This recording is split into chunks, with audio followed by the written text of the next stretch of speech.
En el nombre del Padre, del Hijo y del Espíritu Santo. Amén. Ave María Purísima, sin pecado concebida.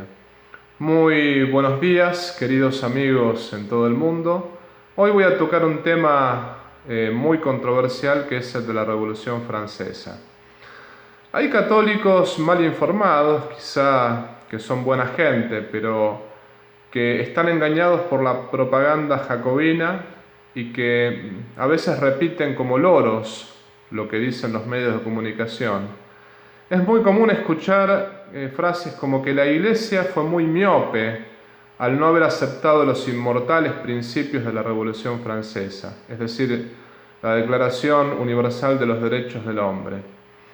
También mucha gente dice que la Iglesia estuvo muy atrasada en no haber aceptado la Declaración de las Naciones Unidas de los Derechos del Hombre en 1948, etcétera, etcétera. Uno sabe cómo son los discursos, ¿no?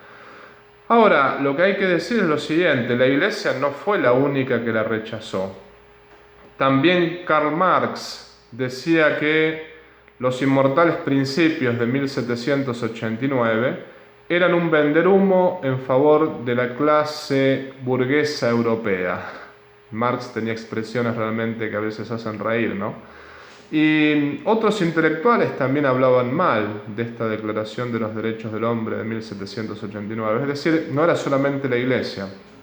Sin embargo, una cosa que dijo el Papa Juan XXIII en su encíclica Pacem in Terris es que durante mucho tiempo la Declaración de los Derechos del Hombre fue contestada por la Iglesia por ciertas objeciones que eran fundamentadas y tenían lógica. Entonces, aún hoy la Iglesia no acepta todo lo que dicen los inmortales principios de la Revolución Francesa, porque hay cosas que son inaceptables. Un cristiano que es sensato tendría que preguntarse por qué la Iglesia ha rechazado durante mucho tiempo la Declaración Universal de los Derechos del Hombre, sea la de 1789 y sea la de 1948. La pregunta es ¿por qué? Porque no podemos decir que los papas, que los doctores de la Iglesia eran todos tontos, ¿no? Acá vamos a explicar un poquito eso. Primero, lo que hay que decir es que en el Antiguo Testamento jamás se habla de derechos, sino de deberes. La ley de Moisés, los 10 mandamientos, no son derechos, sino son deberes, queridos amigos. Cuando uno dice, honrarás a tu padre y a tu madre, es un deber, no un derecho. No tomarás el nombre de Dios en vano, es un deber, no es un derecho. Así que el Antiguo Testamento está basado en deberes, no en derechos. Lo mismo Jesucristo jamás habla de derechos, sino de deberes. Véase, por ejemplo, la parábola del servidor fiel. El servidor es alabado por haber estado atento a la vuelta de su Señor y haber cumplido con sus obligaciones. Lo mismo el Señor alaba al centurión de Cafarnaún por haber tenido una vida basada en la obediencia. Y si vamos a San Pablo, Romanos 13, 1, 2, el santo dice, someteos a la legítima autoridad, porque quien se opone a la legítima autoridad se opone a Dios. Y también todos los teólogos y también los místicos, los doctores de espiritualidad, veían en el famoso non serviam, que es la rebelión de Satanás contra Dios, un modo de decir, no quiero cumplir con mis deberes hacia ti, mi Señor. Eso tal cual, ¿no? Si vamos a los papas, por ejemplo, San Pío X le mandó una carta a los obispos de Francia en 1910, donde decía, recuérdenle a sus fieles no tanto sus derechos, sino sus deberes, que aprendan más a servir que a exigir. Y también otro autor como Alexander Solzhenitsyn, en una conferencia que dio en 1978 en Harvard, dijo lo siguiente: una sociedad que reclama todo el tiempo sus derechos, pero no cumple con sus deberes, va a la ruina. Es hora de hablar más de los deberes del hombre y no tanto de sus derechos. Después de esta conferencia, la inteligencia occidental le quitó la confianza al Solzhenitsyn que antes le había dado, ¿no? O sea, pasó un poco al olvido. Pero bueno, hasta aquí hemos hablado del Antiguo Testamento, del Nuevo Testamento, de los papas, de autores cristianos.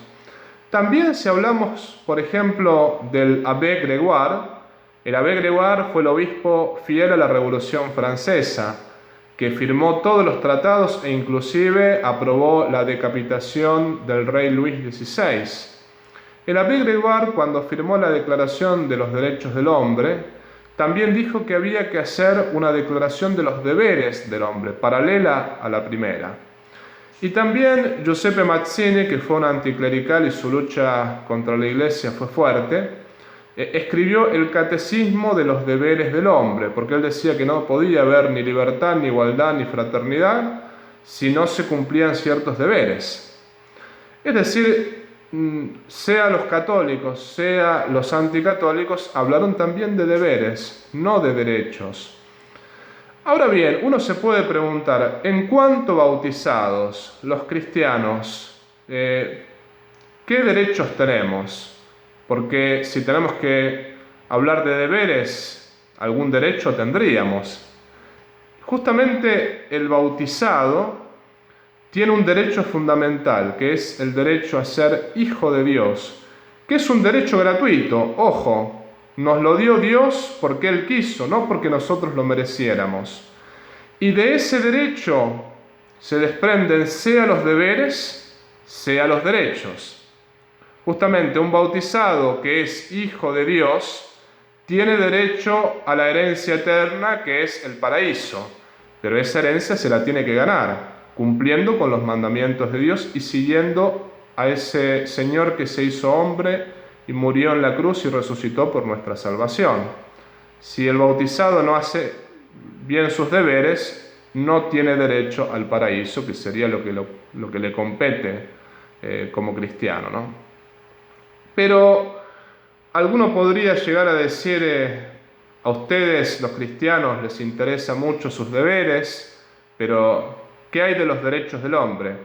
Ahí Etienne Gilson respondería, a nosotros los cristianos nos interesa mucho más que a los no creyentes los derechos del hombre, porque mientras un ateo fundamenta los derechos del hombre en el ser humano mismo, que el ser humano los olvida cuando quiere, nosotros los cristianos fundamentamos los derechos del hombre en Dios, que no los olvida jamás.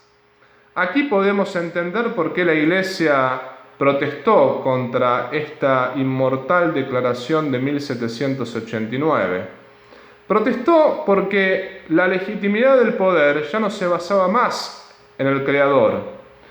No era Dios quien le daba el poder al gobernante y el gobernante aplicaba ese poder al pueblo en nombre de Dios. No, la Declaración de los Derechos del Hombre justificaba todo poder en la voluntad humana, en la voluntad popular, democrática, por elecciones. Y acá está el problema principal. Nosotros sabemos que si el fundamento de todo poder humano está en el hombre, entonces estamos perdidos, porque el hombre cambia su modo de ser, su modo de pensar, su modo de actuar permanentemente. Veamos, por ejemplo, las democracias modernas. Un día se respeta el derecho a la vida desde la concepción. Viene otro gobernante y dice, no, el derecho a la vida es a partir de los 3 meses. Un gobernante dice, tenemos que respetar la familia natural. Otro gobernante dice, no, tenemos que aplicar ideologías que destruyen la familia. Un gobernante viene y dice, tenemos que aplicar la pena de muerte. Otro gobernante dice, no, no la aplicamos y dejamos a los delincuentes libres, ni siquiera los mandamos a la cárcel. Todo lo que viene de la voluntad popular y del ser humano es tan cambiante que nada nos da ninguna seguridad. En cambio, si la autoridad está fundamentada en Dios, nosotros sabemos que el gobernante tiene el poder de parte de Dios y lo tiene que aplicar sobre el pueblo en servicio. Si el gobernante no aplica bien las leyes, no respeta la vida humana desde la concepción, no respeta la familia, no busca ejercer con caridad su poder, comete injusticias y hace todo tipo de estragos, ese gobernante será juzgado por Dios, que le dará su merecido, y al pueblo oprimido le dará su recompensa, si no es en esta tierra, en el paraíso. En definitiva, nosotros lo quitamos a Dios de por medio y lo que viene del ser humano es todo mutable. No tenemos derechos que realmente sean permanentes, porque el ser humano dice sí hoy y no mañana. En cambio, si nuestros derechos se fundamentan en el Creador, nuestro Dios no olvida jamás esos derechos y los tutela siempre. El Señor le da a cada uno lo que le corresponde según las obras. Es por eso que la Iglesia protestó ante la Declaración de los Derechos del Hombre de 1789, porque ya no era Dios quien decidía qué era lo que estaba bien y qué era lo que estaba mal, sino el ser humano mismo. El ser humano, a través de la democracia popular, decide qué es lo que está bien y qué es lo que está mal, y lo que está bien puede ser una cosa hoy y otra mañana, lo mismo lo que está mal. Muy bien, después en las próximas charlas veremos las consecuencias de la Revolución Francesa. Seguiremos hablando de los derechos del hombre, pero veremos más en profundidad qué fue lo que sucedió y qué fue lo que realmente hizo tanto mal a la humanidad, por más que esto no nos lo cuentan en las escuelas, ¿no? Que Dios los bendiga y la Virgen los proteja siempre. Gloria al Padre, al Hijo y al Espíritu Santo, como era en el principio, ahora y siempre, por los siglos de los siglos. Amén.